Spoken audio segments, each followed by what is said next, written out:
Well, thank you all for joining us today. I think we're going to get started.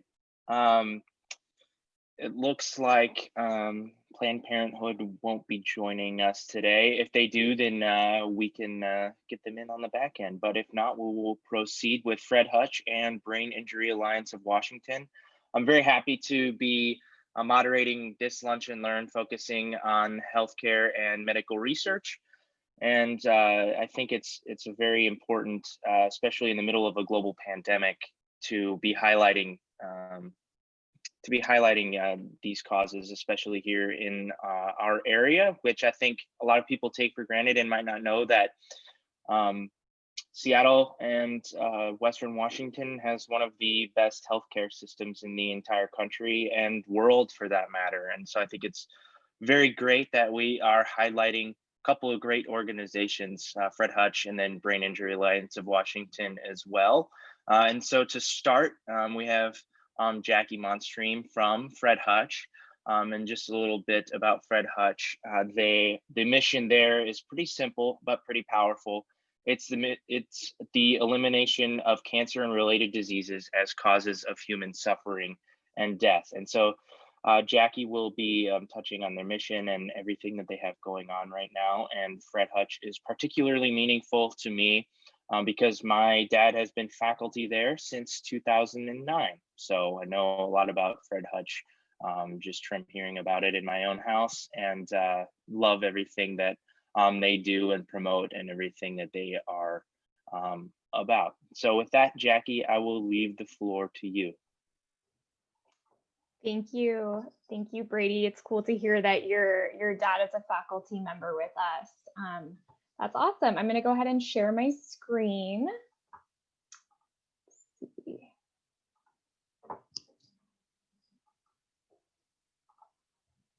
Okay, can everyone see that?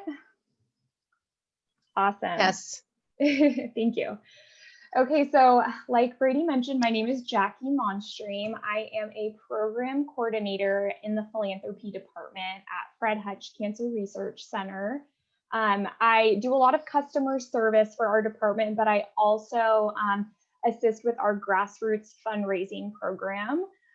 So I do a lot of peer-to-peer fundraising and other really, really cool new types of fundraising that we're working on. But in this presentation, I'm mostly just going to talk about the Hutch and what we do. I do want to give a little precursor that I don't have an extensive science background, so I welcome all questions, but if they're very scientific, I might not be able to answer them, but I can definitely pass them along to colleagues of mine if you have specific questions. So Fred Hutch, like many of you probably know, we're located in South Lake Union. You usually can see us when you're driving down I-5 to the right. So we have a pretty big campus and we're home to over 3,000 staff, including nearly 230 scientific faculty. And we were founded in 1975 by Dr. Bill Hutchinson, who established the center in memory of his brother, Fred Hutchinson, or Fred Hutch, who was a local baseball hero and successful MLB coach who ended up passing away of lung cancer at a very young age. So Dr. Bill Hutchinson, in collaboration with Senator Warren G. Magnuson at the time, they established the Hutch, and it was one of the first institutions of its kind, not just in Seattle, but in the US, and they were dedicated exclusively to finding cures for devastating diseases. And Brady already kind of read this, but this is our mission. Our mission is the elimination of cancer and other life-threatening diseases through research in 3 critical areas, which is the cause, treatment, and prevention to end human suffering and premature death. So we are very proud of some of the distinctions that we have earned and that we have. I'm not going to go through all of these, but I'm going to go over just a couple of them. So the 3 people that are in this background photo are our 3 Nobel Laureates. And Dr. E. Donald Thomas was famous, and he won his award for pioneering the bone marrow transplant. So that was actually invented by him at the Hutch, and the first bone marrow transplant was done here.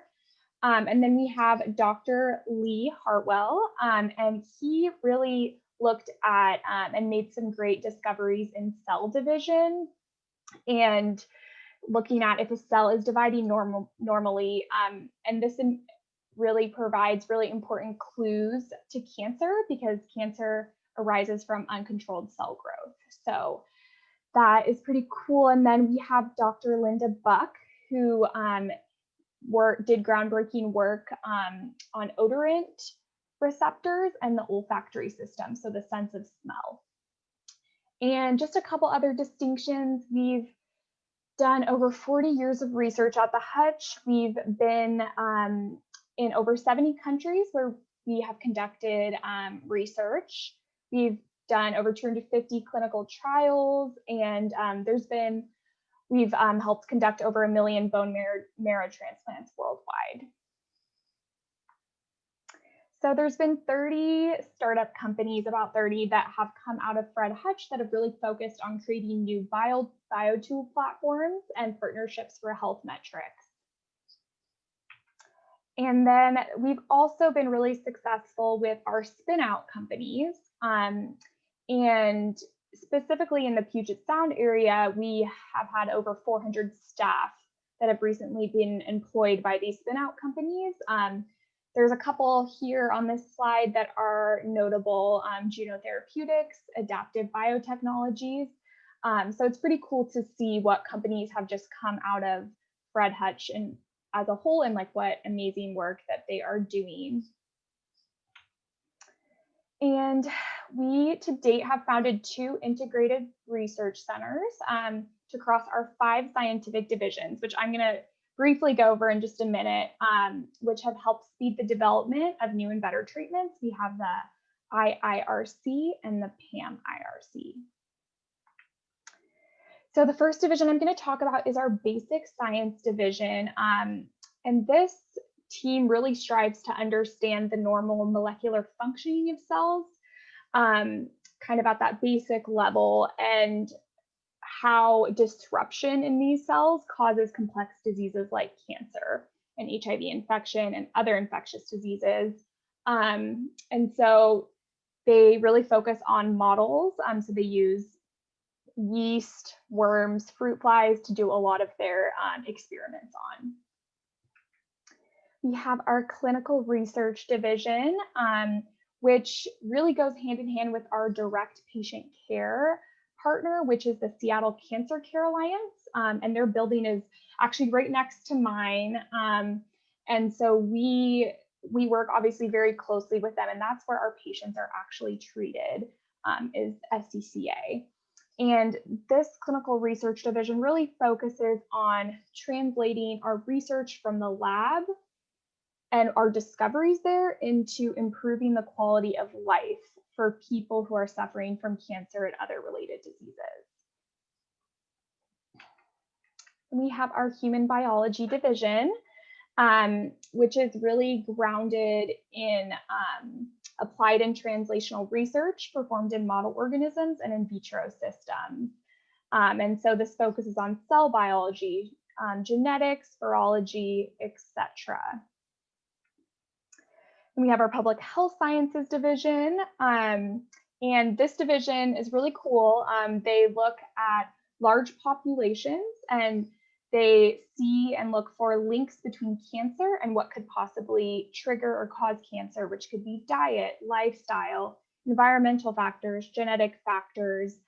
And they're really looking at innovative ways to find out what causes cancer and how to prevent it early on. And we're actually home to the first NCI, which is a National Cancer Institute funded cancer prevention research unit. So we're doing some really cool things in this department. And then our division that's probably gotten the most attention this year is our vaccine and infectious disease division. And so we're actually home to the HIV Vaccine Trials Network, which is the world's largest clinical trials network for the testing and development of the HIV vaccine. And more recently, we've been really focused on COVID-19 and we've been a big part of the COVID-19 vaccine trials, which I'm going to talk about in just a little bit. So this is just a little map of our global reach. You can kind of see in blue where we've been involved in research collaboration. So we're very international, and like I mentioned before, we have the Global HIV Vaccine Trials Network, which we have a lab in Cape Town, South Africa. And we're also partners with the Uganda Cancer Institute in Kampala, Uganda. So like I mentioned before, we have our vaccine and infectious diseases division. And we actually, Fred Hutch has been studying viruses for as long as we've been studying cancer. So it's really been integral to our work for a long time. And right now we've been studying people with COVID and those at high risk to really investigate how our immune system is responding to the virus and looking at antibodies that target it. So we recently, very recently, like I think a month ago, opened our COVID-19 Clinical Research Center. And it's one of the first standalone centers specifically designed for conducting phase 1 through 3 clinical trials, which are preventing and treating COVID-19. And in July 2020, we were named the coordinating center for the vaccine clinical trials of the COVID-19 Prevention Network, which is also known as CoVPN. And it's a really cool way to get involved, even if you don't want to participate in a trial. If you go to prevent.covid.org, you can just learn about all the amazing work that they are doing with COVID and the prevention clinical trials. And you guys have probably heard the news that came out this week about the Moderna vaccine as well as the Pfizer vaccine last week. And we actually had a really big part of that, which is really cool. Since we're the coordinating center for the COVID-19 Prevention Network, we were really influential in defining the size of the trials that they were using, the definitions used, and the way people were followed during the trials, as well as incorporating BIPOC communities into the trials as well, to really focus on diversifying the groups that are participating. So yeah, that is it. Thank you so much. I know I kind of threw a ton of information your way, but if you want to get involved, we have many ways to get involved, but you can go to fredhutch.org/ways-to-give. And I'm happy to take any questions. I can try answering some. If you have a really specific scientific question, you can email me, and I will email. We actually have a guy on our team, one of my colleagues, whose job is solely explaining scientific information in a really digestible way. So he's been awesome to have on the team. So thank you so much. Thank you so much, Jackie. Loved hearing more about Fred Hutch. And I just had to say that the graphics on the presentation, especially the map, with all how it looked like, you know, it was on brand.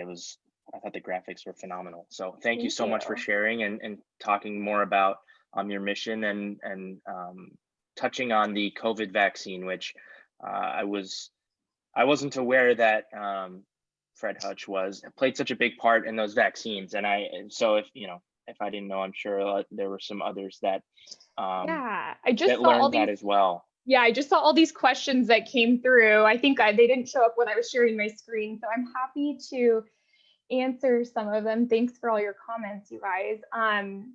So Brady, you asked how has COVID impacted the ability to do medical research?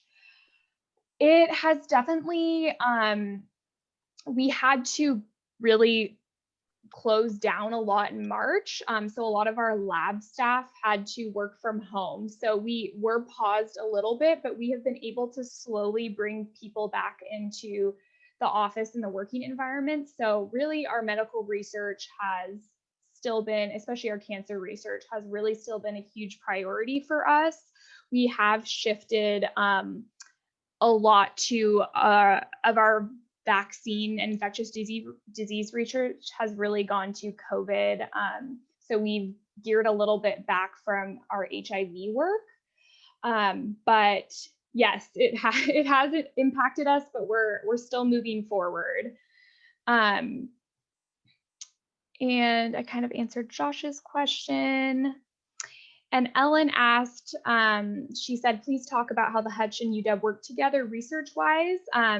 Yeah, so we work very closely with UW, which is super awesome. So there's, we call it the Cancer Consortium, and it's Fred Hutch, UW, Seattle Children's, and then Seattle Cancer Care Alliance. And this is a really integrated group.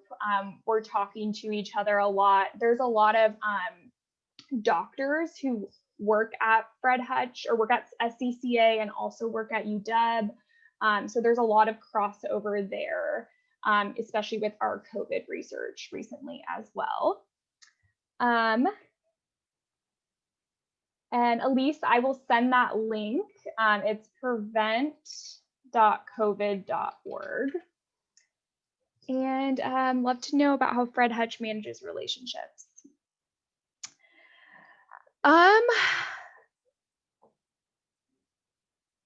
I would say we have a whole team that's dedicated to managing those relationships.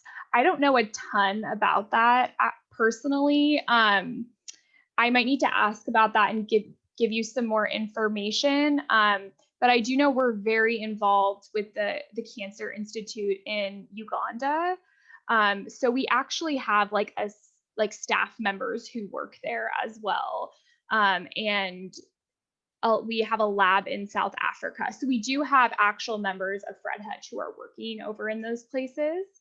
But yeah, thanks.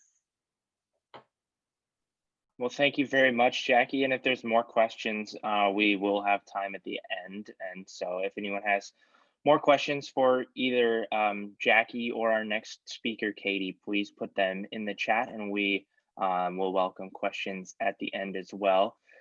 So moving on from Fred Hutch and that wonderful presentation, up next we have Katie Parrish from the Brain Injury Alliance of Washington.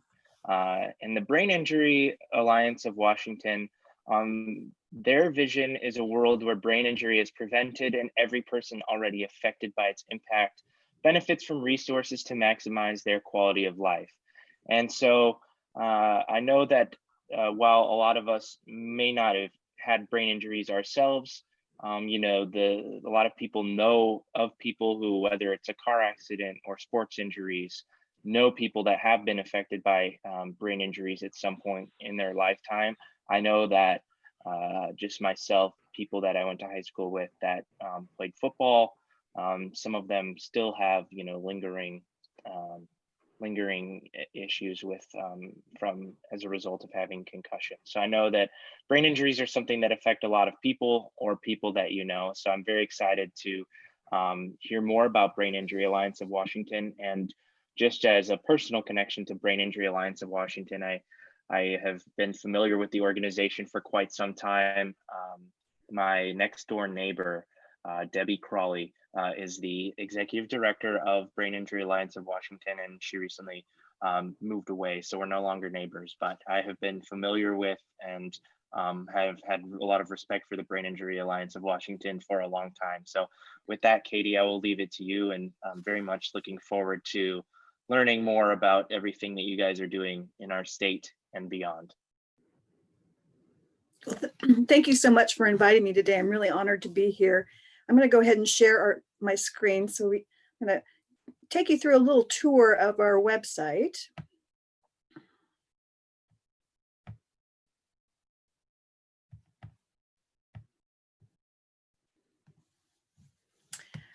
And before I get started, a little bit about myself.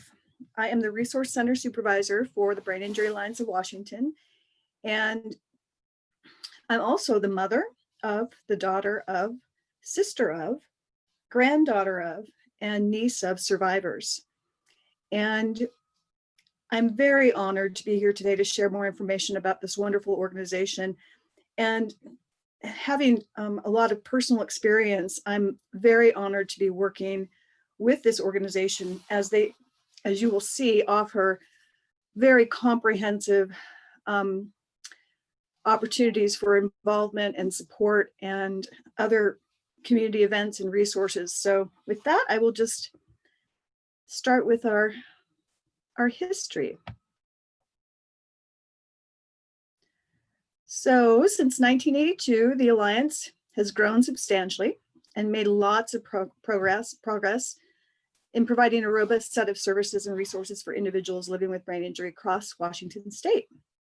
So in 2009, the Alliance advocates for the passage of the Zachary Leidstead Law, which is a very rigorous return to play law, and it was the first of the kind in the nation. And as a result of the Leidstead family and our advocates, it led to these laws being enacted in all 50 states. And basically, if a youth is injured during sports, they have to go through a strict protocol before they can return to play. And the Alliance was very instrumental in getting that law passed. 2011 was a big year for the Alliance. We hosted our first concussion summit in Yakima, Washington, and we also acquired the Brain Injury Resource Center through a contract with the Traumatic Brain Injury Strategic Partnership Advisory Council at DSHS. That basically allowed us to expand in-person support services from 4 Washington counties to over 20 counties, covering 90% of the brain injury population across the state. Today, we continue to be at the helm. In fact, we are expanding statewide thanks to an increase in our contract with the state. And we will now have regional resource managers covering 100% of the state no later than March. Probably. We're almost ready to hire for 2 more regions. Again, we hired our first pediatric resource manager. Before that, it was mainly focused on adults. Now we serve basically folks from 3 years through the lifespan. And by the way, folks who are impacted by brain injury, it is literally the largest minority anybody can join at any time in their life. And it's the leading cause of death and disability for young people in the state of Washington and across the nation. In 2015, we established the Brain Health and Wellness Program. And this is a wonderful partnership between Verdant and Swedish and Multicare. And we offer free health and wellness classes to survivors and caregivers. And since COVID, we've had to go virtual, but that actually has turned out in a really good way in some ways, in that we're having more people able to participate from across the state. When we are able to meet in person again, we will be offering a combination of both. One of the more innovative programs that we're offering is the Pooled Alliance Community Trust, which is a very long-term financial planning opportunity for individuals with non-developmental disabilities. And this is very helpful for individuals who may end up with a significant insurance settlement, or they may already have a trust, but in planning, they want that money to be protected. So individuals can access public assistance resources without spending down to $2,000. And so this is one of our more innovative and newer programs.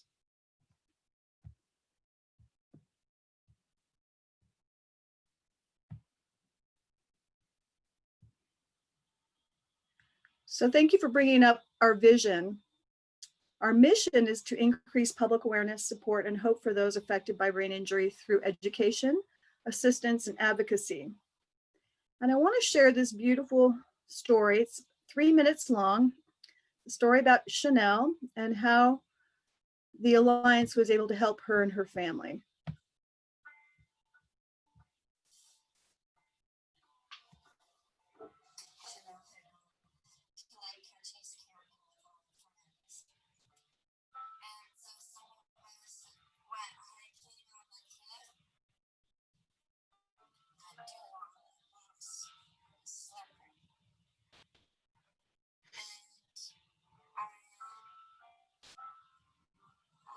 Hey, Katie, sorry to interrupt. Do you think you might be able to turn it up just a little bit? Sure. Turn up the volume. Is that better? We can't really hear it. A little hard Yeah. for me to hear. Yeah, I think Jackie has a good suggestion that when you click on share screen, sometimes you have to click in the bottom left that says share computer audio. Okay. Hold on a second here.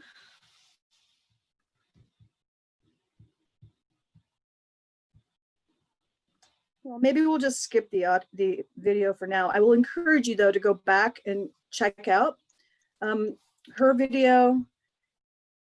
And the other innovative thing we are doing, and this is a result of COVID, are our podcasts. And so for instance, today's podcast is about Jason and Mo. So it's the story behind our brain ride. And Jason talks about the loss of his mom due to a traumatic brain injury 10 years ago. But we started these podcasts literally March 25th as a result of COVID. And they've turned into beautiful ways of telling stories and offering support when we can't be meeting in person right now. Okay, what else did I want to show you here? I do want to show you the brain news. This is updated on a regular basis. One of the ones that caught my eye in recently reviewing it was the COVID-19 and brain injury. And I just want people to be very aware that the research is showing that a significant 40 to 50% of the people who are contracting COVID are ending up with long-term neurological issues that can be pretty significant. So another reason that we need to be really careful about staying safe. So one of the things besides offering information and referral support through our toll-free number, we offer resource management for adults and youth. And these services are free. We are funded by the state. And it's short-term case management, but it's person-centered and goal-oriented. So if a person is having a long-term goal that requires assistance beyond referral or obtaining a resource, we can have a resource manager work with them, need step-by-step assistance, or have multiple goals, or need advocacy with certain systems, whether it's housing, public assistance. Sometimes it's even advocacy can be with trying to access transportation services. Learning more about how to help your team. So currently, these gray areas pretty much are going to be staffed by March or so. Right now, the only areas that we're not staffing are the Columbia, Garfield, and Assateague area, and the Pacific County right here. But the rest of the state, in fact, we have to update this map right now. But that's the good news, is that we now have people covering all of the regions in the state. This handy guide right here, Brain Injury, What You Need to Know. I've been serving families for over 28 years now, and it's probably one of the most comprehensive resources on brain injury. Chapter 4 is very helpful. It goes through pretty much every single manifestation of what can happen with the brain injury and what the survivor and caregivers can do to mitigate and accommodate those impacts. As you can see, we have quite a bit of resources here. We do also offer academic scholarships to folks who are pursuing undergraduate and graduate degrees. We offer guidance for support groups. Right now they are virtual because we can't meet in person, but we are working with the state. They have, it's called the HAP Peers program, and so these virtual support groups are offered on a regular basis. And this Hey Peers program is a HIPAA compliant program that protects the privacy of the people who are participating. So that's, I want people to understand that. And then we also have information on other virtual groups here too that are happening around the state. What else did I want to show you? Our brain health and wellness classes. So today at 4, we're having a caregiver support and coping skills class. And then our next upcoming is mindfulness after brain injury. Some of the other things that were covered recently, assessing research, a quick guide, goal setting, tips for optimal recovery, and these are all free. Advocacy, basics to build on. So this is one of our most popular services, just because people don't have to pay and they learn a lot of really good specific information related to TBI.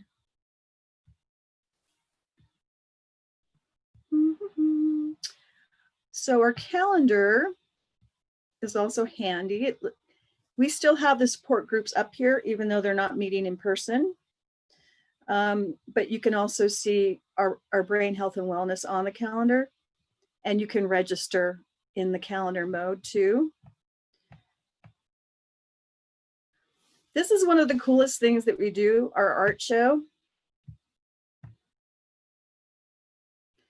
And right now it's at the Bellevue Art Museum.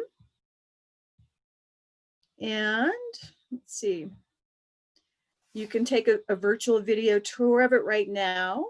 And then also the PDF has each piece that's being exhibited.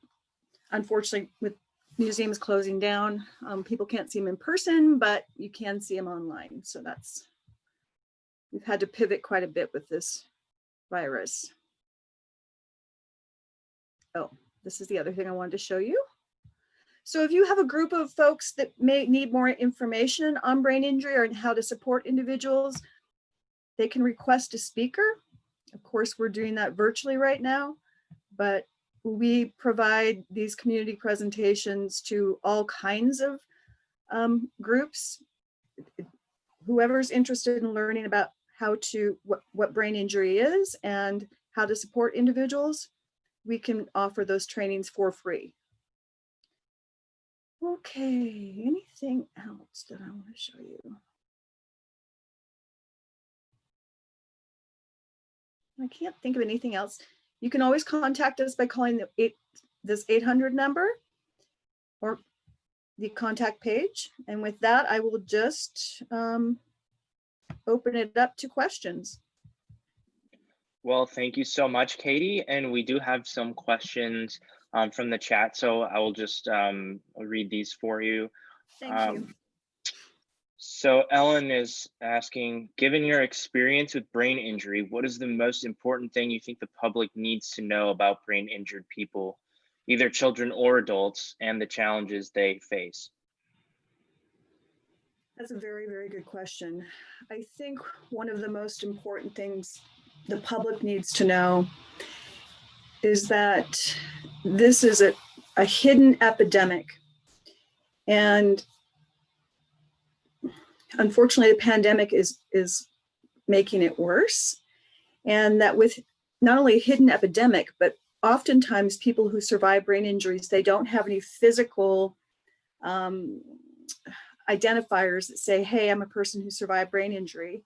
And so it's very, very, even for caregivers, it's very difficult sometimes to,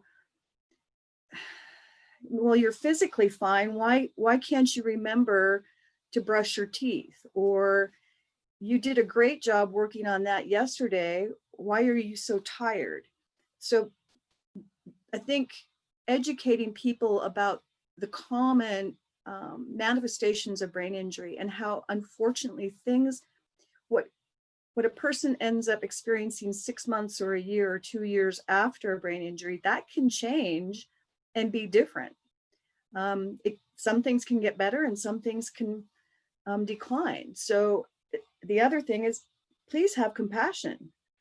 It's not just for folks who experience brain injuries, but compassion is a key to supporting everybody. And so, and I think the other thing is there's no magic cookie cutter answer for a brain injury. Every single person's going to have very different effects. And so being patient and exploring all options for rehab and getting support from survivors and caregivers.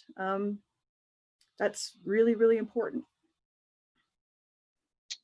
My question was, if someone suffers like a serious brain injury and needs assistance moving forward, whether it is a child or an adult, and might need assistance for the rest of their life, is that usually covered by insurance completely, or is that an additional burden that they will have to overcome, unfortunately? Private insurance will cover so much. Medicaid will cover so much. If the person's going to need long-term care, typically what ends up happening if the person doesn't have a lot of financial resources or come from a wealthy family, they will be forced to basically getting on Medicaid and going through the long-term care system with the state, which in order to qualify for in-home caregiving services, you have to meet a threshold for your independent living skills. And oftentimes people who still could use some benefit, use some in-home care, they don't meet the threshold to get the care. Typically they would need help with personal hygiene and bathing and things of that nature to get the in-home care. And so a lot of our clients don't meet that threshold. And I will tell you, COVID's impacting this system as well. They're predicting with the budget shortfall, approximately 10 to 12,000 people being impacted by eligibility reviews next year and losing in-home care services. So we as a state are facing basically a crisis when it comes to supporting individuals right now. And we're going to have to be really creative and leverage programs where we can and work together to support folks because it's about to get not very good.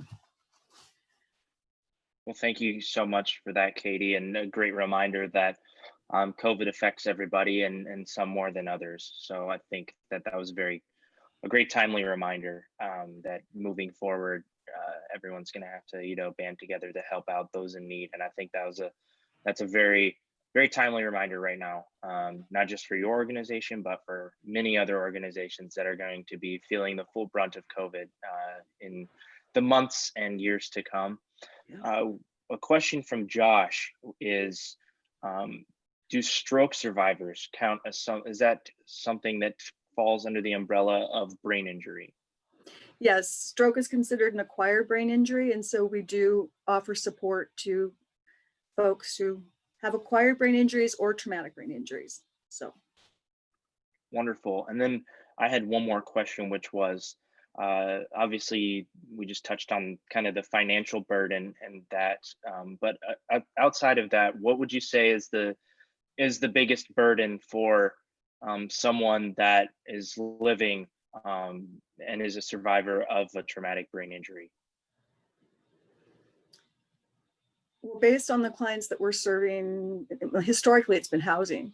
And so there's a lack of affordable housing for folks who can live independently. And then there's also a lack of assisted living and adult family homes, more so than skilled nursing facilities, but even have trained caregivers that understand TBI and also have supportive behavioral health services for those of us in our, those folks in our community that have some behavioral issues. And the folks who have extreme behavioral issues, there's one adult family home in Clarkston who will work with those individuals. Otherwise, they're ending up in mental health institutions or out of state or unfortunately, sometimes in jail. Well, I shouldn't say sometimes. Approximately 50% of the folks that are incarcerated have TBIs. So housing's huge. And then I would say long-term community connections would be next. Many of our community members are isolated. And so especially in rural communities, we hear a lot from the east side. They don't have the resources that the west side does. So there's a disparity in resources in rural Washington right now. So people end up coming to the I-5 corridor, or if they're on the east side, they go to Spokane, but even in Spokane, they don't have the number of specialists we do here on the west. Well, thank you.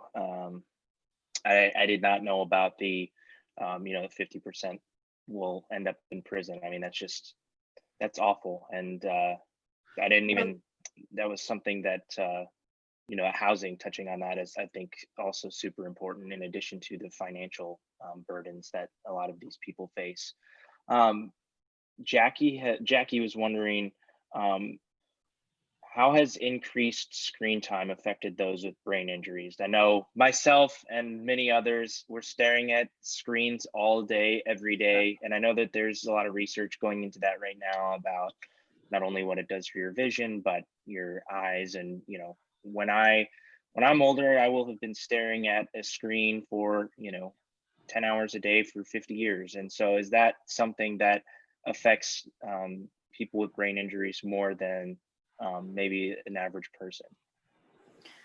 I don't know the statistics behind it, but I do know that when we're building presentations or running our classes or support groups, we try and offer breaks so people can walk away and take a break and stop looking at the screen. But we do also have survivors who are very, very excellent self-advocates who will let us know about the technology we're using and also say, hey, I need a break. This screen's just too much for me, or I need help accessing the technology. So that's another service we offer. We will offer technical support to people who are learning Zoom or these other platforms so they can participate. So good question. But yeah, the light sensitivity is a big deal for people who are survivors. Well, wonderful. Thank you so much. Thank you so much, Katie. I think that was our last question. So unless anyone else has any questions that they want to drop in the chat real quick for either of our presenters, I just wanted to say that on behalf of our entire Combined Fund Drive staff, we thank you so much for sharing more about your organizations today.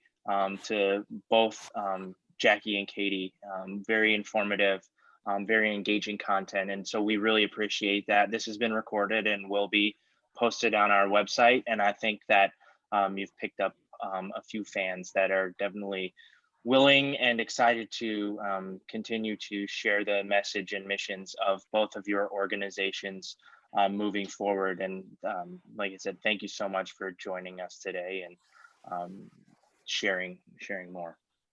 Thank you for having us. We really appreciate it. Yeah, thank you so much to everyone. Yes, absolutely. And with that, one final reminder from Elise is to give through the UW Combined Fund Drive, and both of these fantastic organizations can be found there, and they really need your support along with countless other organizations. So again, thank you so much. We hope you have a great day and a great weekend as well. Thank you so much.